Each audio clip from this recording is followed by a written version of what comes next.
Hello guys, Negacious here. Welcome back to Katawa Shoujo. Last time when we left off, we...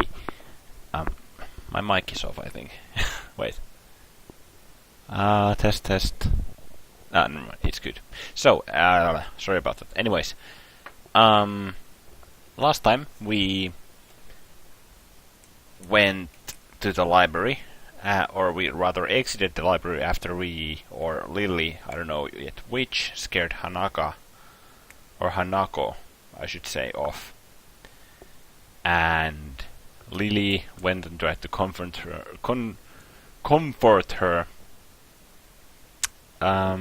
After that, we slept over it. We talked about ridiculous things with Kenji in the hallway out of some feminist overthrow conspiracy or something. that was awesome, by the way. I love Kenji. He's a good character. And now, when we came to class, Hanako was there. We went to talk to her, and we crashed into a new girl called Emmy, who has no legs, or she has prosthetic legs. So now we will be following Lily and Hanako to some place they're apparently going to. The route to the room the two use for tea is fairly simple to retrace, being still fresh in my mind from yesterday. Of course, Lily did say that she drinks tea with a friend. Here we are. Lily and Hanako quickly go about the business of making lunch. Before I can even open my small bag of food, Lily is busying herself with the thermos and tea bags as Hanako is setting out both their lunch boxes.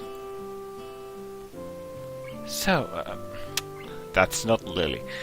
So, is this what you meant by coming here almost every day?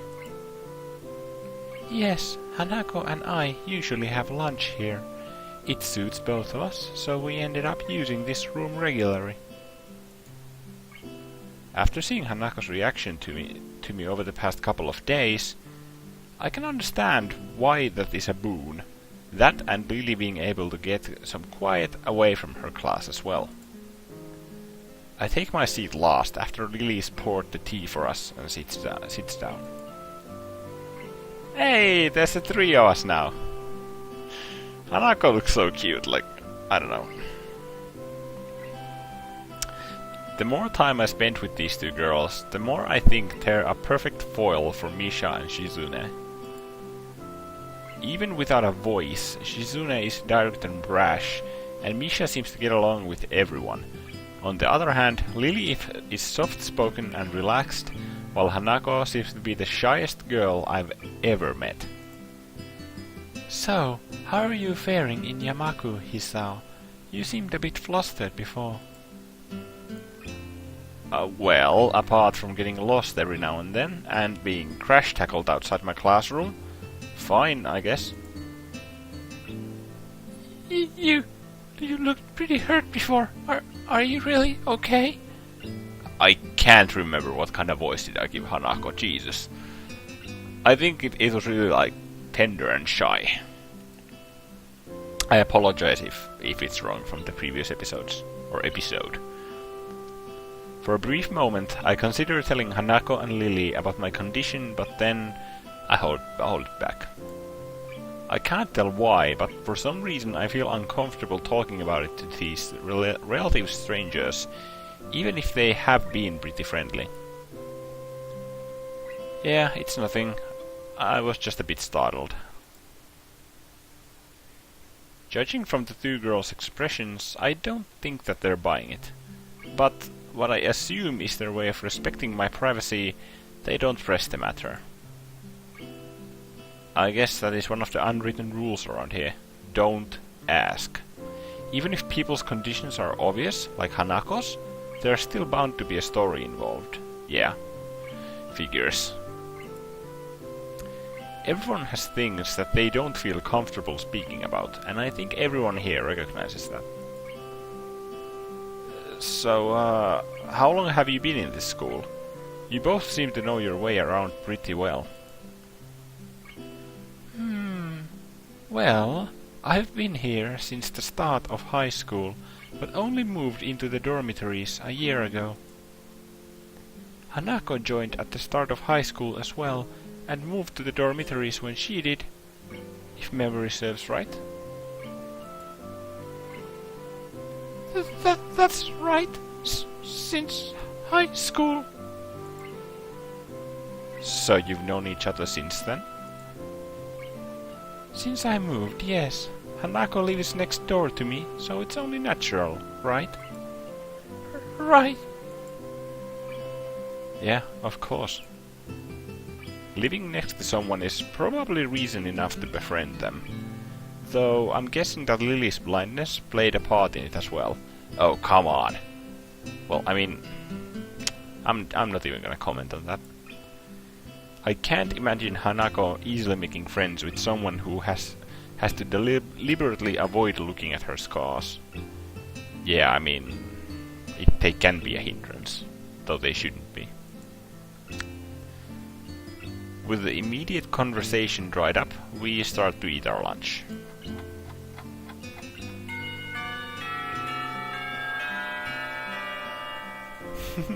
The bells. It isn't long before the bells are signaling the end of a break. The break.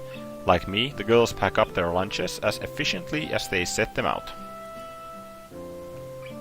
I guess I'd better be off.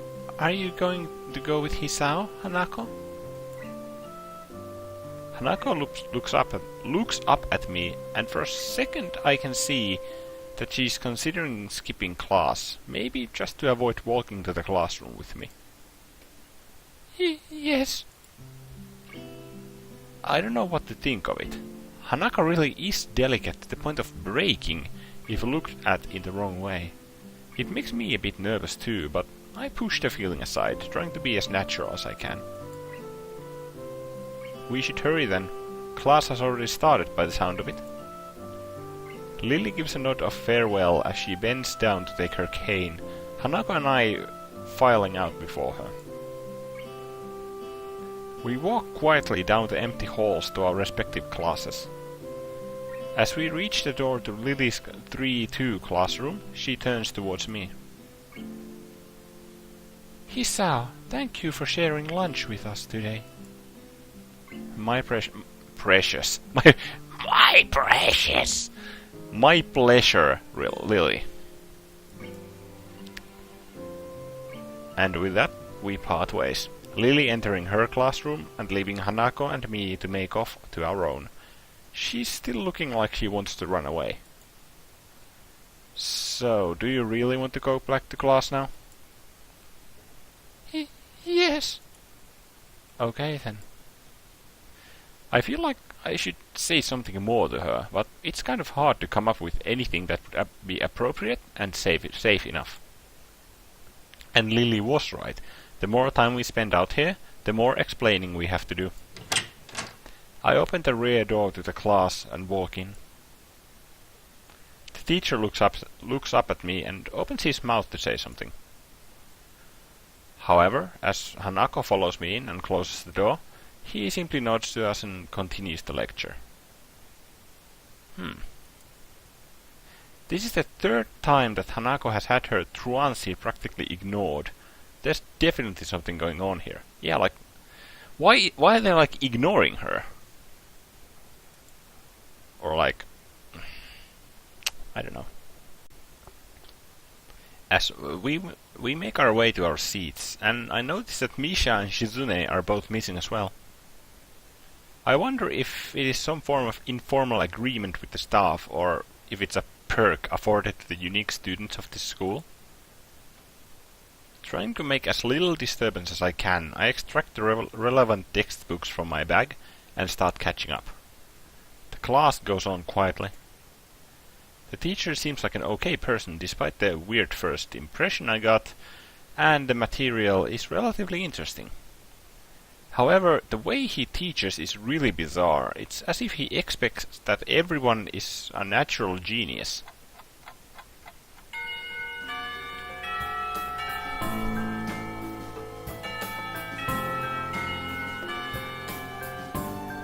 When the final bell sounds, I realize that there is still a lot of time left in the day, and I'm left wondering what to do. It's odd, at the hospital I had 24 hours a day of free time, but here feeling the considerably shorter hours feels difficult. Everyone else leaves, and I'm left alone with the teacher. Muto is examining the assignment sheets we were working on earlier, marking them with a red ball pen. Raising his eyes from his papers briefly, he notices me and furrows his brow. What is it, Nakai?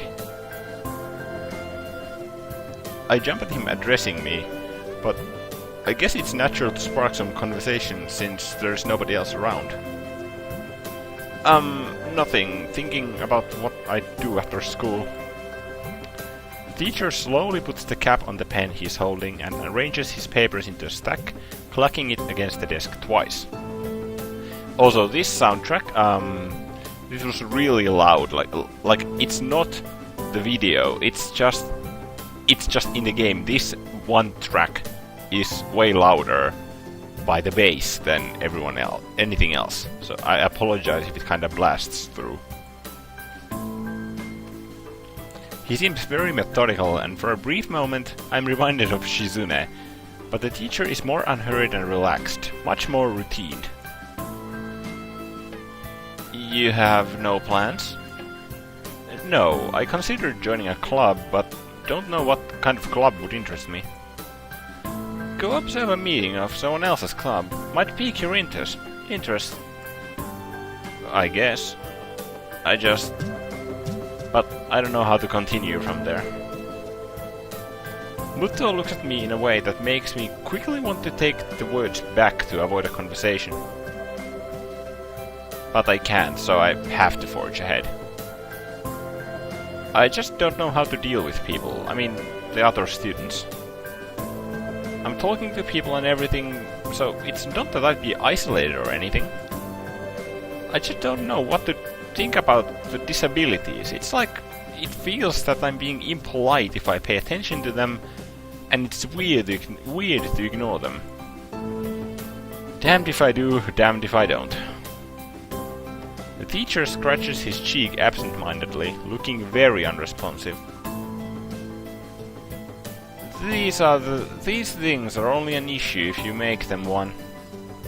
You can talk normally with someone, even if they're blind or something. Try to look behind the superficial. There's not a single student here who isn't a normal kid behind whatever they might seem at first glance. He says the same thing as Yuko did. I know they're right, but it's hard. How can you not consider, for example, Shizune's deafness, when the only way to communicate with her is to talk through Misha? Or Hanako, it's not like you can ignore her face. But... For a moment I thought that Muto went like Super Saiyan, just smashing his fists to the table or something. I'm interrupted by the door of the classroom suddenly slamming open. Misha! Teacher! Misha crashes in, hands straight in an enthusiastic greeting, her voice loud and lively enough to wake the dead from their graves. She starts towards the teacher's desk with her bouncing step, hands energetically swinging to the rhythm. Muto, visibly dismayed at the interruption and Misha in general, slumps in his chair. Mikado. Misha stops in her tracks and looks around closely, as if she's sensing from his tone that something's wrong but has no idea what. Yes? We have talked about volume control before. Yes? But she doesn't lower her voice at all, and the teacher just rubs his eyes. So, what is it? We need help! We are running out of supplies for the festival stands! This is a distress! She waves a pink slip of paper she's holding around. So, go get more supplies from the art room. Where's the problem in that? Plywood! Plywood is always the problem. Last time we wanted more, there was only a little, but that time we just took it all and went with that. Now there's like none left there, so do you know where there is some? I don't understand. How would I know? Shichan, the president thought that the teacher would know if there's plywood. Was she wrong? Muto looks like he's in great pain, frowning with his entire essence, and Misha doesn't get it at all. Looking at the two of them communicate is terrible, like looking at a man being tortured by drilling his skull open while blasting pop music at full volume at the same time. Okay. That's a weird analogy. I'm afraid I have no idea if there was any plywood at the school, so let alone where it would be if there was any. Aww, what should I do? Perhaps try and find Mr. Nomio. I'm sure he would know where to find everything we need. You'd have to pry them with his cold dead hands, but that's a different matter. I don't have time, we are so busy! She holds her head with both of her hands, looking as despairing as it's possible for a person like her. Without even noticing, she crumples the note she's holding against her hair. I shouldn't even be fetching these things. There's so much to do and we are falling behind the schedule. Muto looks at her gravely and then suddenly smiles. Smiling doesn't really fit his face. I think it'd be better if he didn't. I wonder if you could get some temporary help. Temporary, yeah. He switches to staring at me focusedly with a hard expression, as if trying to say, go make some friends. I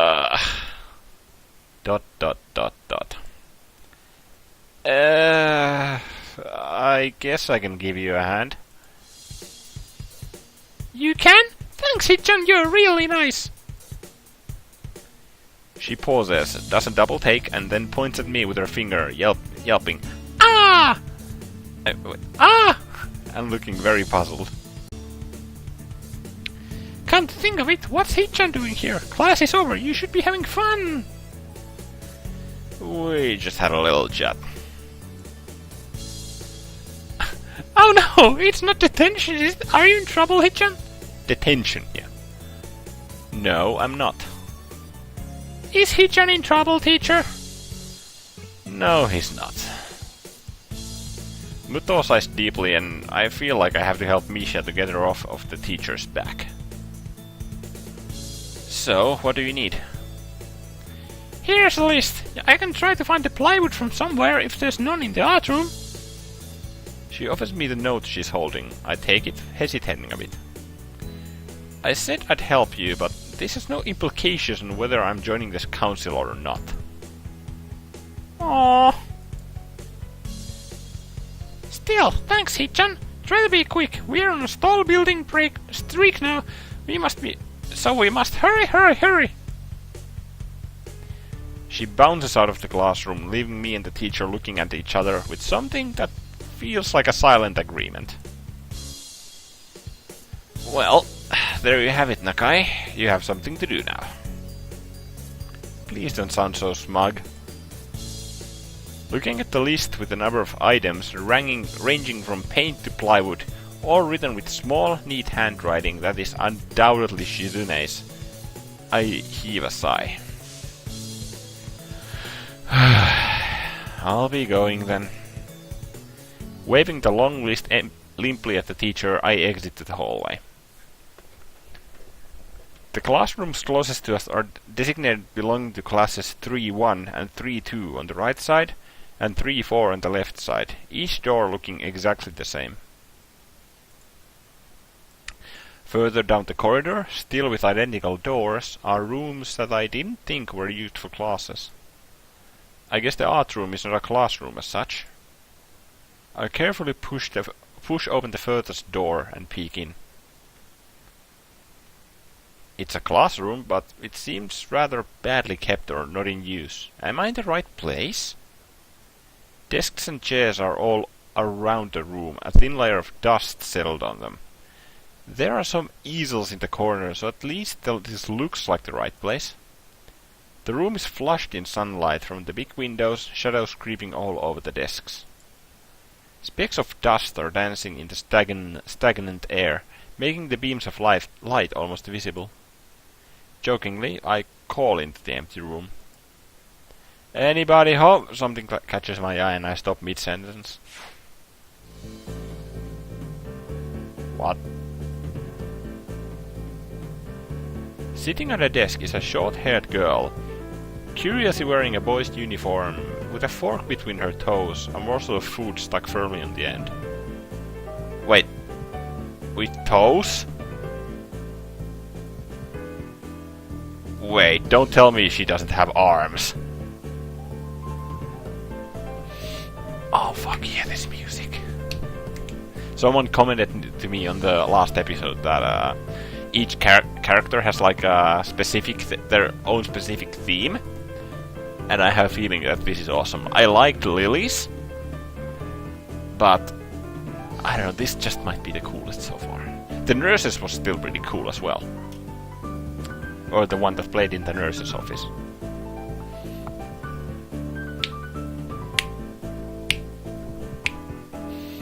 That groovy jazz. This odd way of dining seems to be caused by her apparent lack of hands, but her presence here is what takes me aback even more. How did I miss her before? She's sitting in the corner very still, but I still somehow took her as a part of the furnishing or statue at first glance. I'm not being too observant today as a whole. The girl seems to be frozen in place, staring at me with her huge eyes like a rabbit in headlights. She's staring at me with her mouth wide open, ready to accept the fork. I'm staring at her, my mouth wide open, suddenly remembering I didn't finish my sentence and trying to think if I should. This weird stalemate keeps us both stunned into silence, punctuating only by the wall clock ticking rhythmically. Hello? No.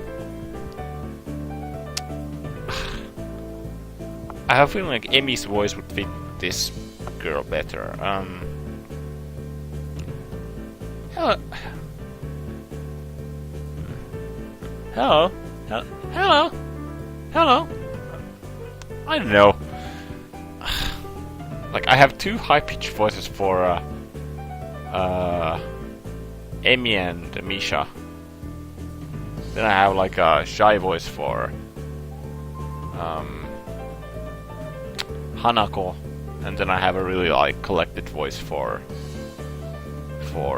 Lily.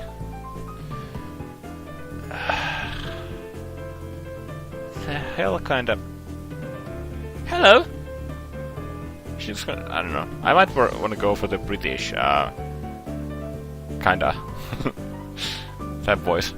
The girl stuffs the forkful in her mouth and is now staring at me expectantly while chewing. This is a bit awkward. Hello. I was told to pick up some supplies from here. For some festival stalls, I think.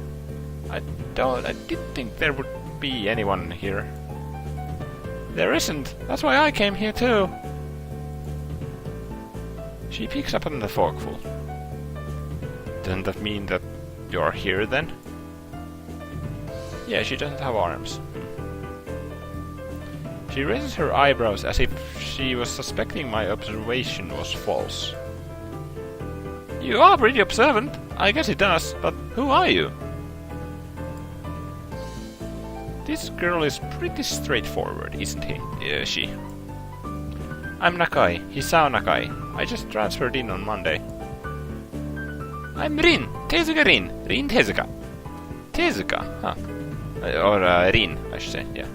Rin Tezuka. Tezuka, actually. Rin Tezuka.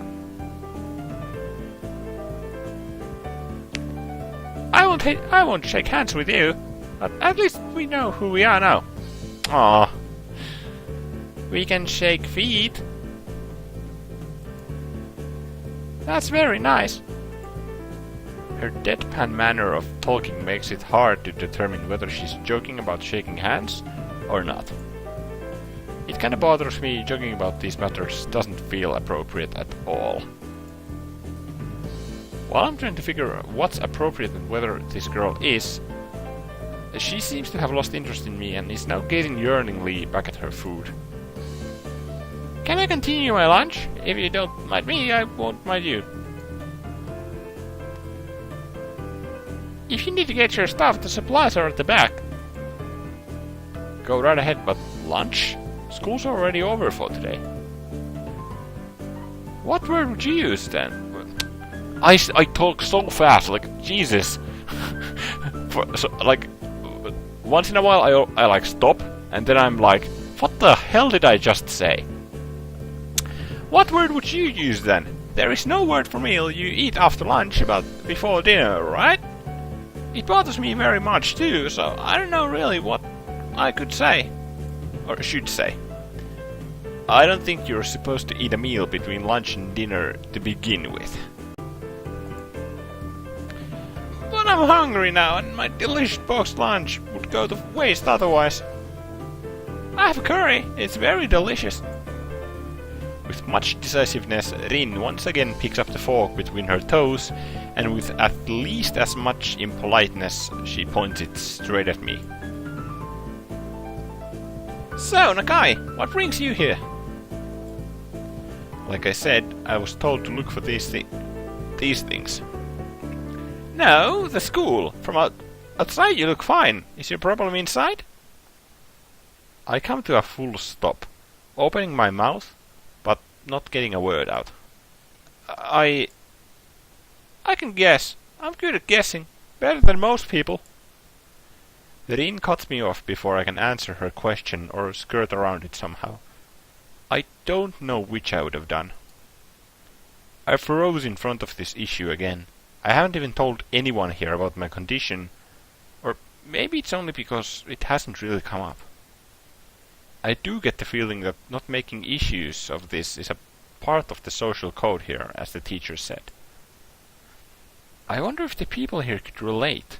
Probably not any better than any normal person would. I can't relate to Shizune's circumstances, or Lily's either. Naturally, while I go through this in my head, Rin keeps considering what my condition could be, with an overly contemplative look on her face. She puts her fork between her lips and leans back, looking at the ceiling as if the answer was written up there. A beam of light illuminates her face from the window side. That's anime much, just like a random beam of light coming in like, oh! Her face from the window side, creating a mask of dark shadow on the other side. I don't think it's anything in your head, and something in your guts would be boring you ordinary, like this lunch of mine, and less delicious.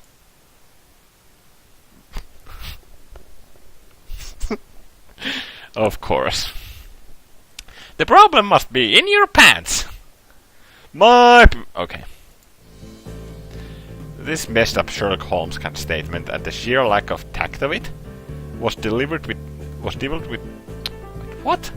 And the sheer lack of tact it was delivered with catches me completely off guard.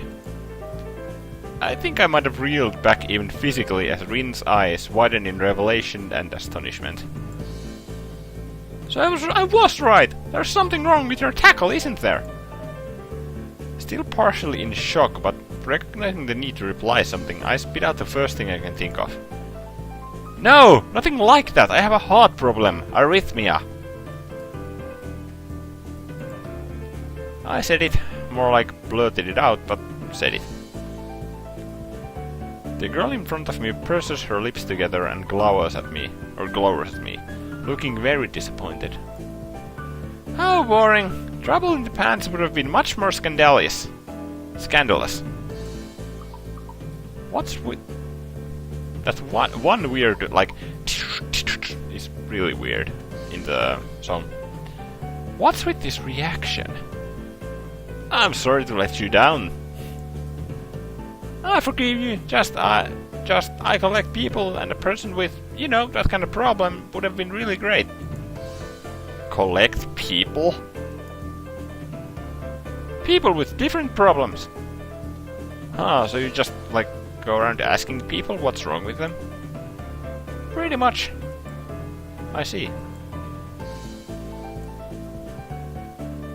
With little left to say, Rin resumes her lunch and the conversation dies away, but I keep thinking about what was said.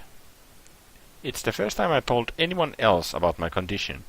All the other people have either known about it already, or heard about it from someone else. Or didn't need to know about it, like every other student here so far. I should have told it was a natural part of introductions. Is it expected of me? Hi, I'm Hisao. I have a very serious heart condition. Is that how I'm supposed to go around introducing myself from now on? As if our disabilities would define us. What a disgusting thought.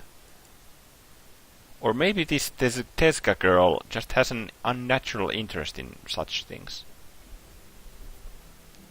As I walk to the back of the room to pick up the items on Misha's list, a chance opens to study Rin from the corner of my eye. Her hair, yeah, that's a word and a half. Her hair is burnt auburn, almost orange and cropped short. Long hair would probably be impossible with no arms. The boy's uniform and the lack of arms makes her look very thin, almost scrawny. She's not particularly pretty except for her murky green eyes, which flicker restlessly from below her short bangs, even when she eats. The distance and the shadows make it seem like they don't reflect sunlight at all, but instead absorb all of it within them like deep wells. She moves her feet almost as deftly as a normal person would use their arms. However, I can see how this sight could discomfort people, especially while eating. It makes me feel a bit uncomfortable, at least. I hesitate to think about the word unnatural, but it's too late now, isn't it? I keep searching the cabins and shelves for Misha's things, but after enough time passes, the silence grows too uncomfortable, so I try to force some conversation out of the strange girl. And I think that's where we're gonna cut off this episode of Katawa Shoujo. I'm sure we'll be talking more to Rin in the next episode, but the episode is over time already, I think. So I'm gonna call it quits here. Thank you for watching, guys. Rin seems interesting, I must say. She seems like kind of like a really daunty, kinda strong girl. Not in the way of like she wishes to be strong, but she is strong. Yeah, so thank you very much, guys, for watching. If you did like this episode, make sure to click that like, and if you want to see more and be among the first ones to see my videos, click subscribe and leave a comment down below as well. Thank you for watching, guys, and see you in the next episode. Bye.